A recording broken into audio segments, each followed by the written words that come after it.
ভাই মাছ বাজারের ভিতরে এবার কি করছেন?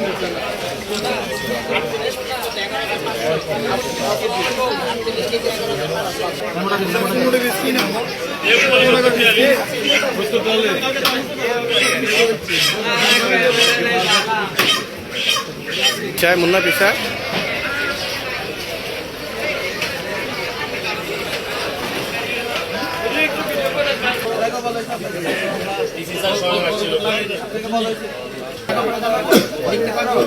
তোমরা প্রতিদিন আইসা তাকে হেল্প করবা। আইসা একটা বোর্ড থাকবে, ওই বোর্ডের মধ্যে তোমরা সুন্দর করে লিখে দিবা, ঠিক আছে? তাকে বুঝাই দিবে যে 750 টাকা 2 ভাগে বিক্রি করো না।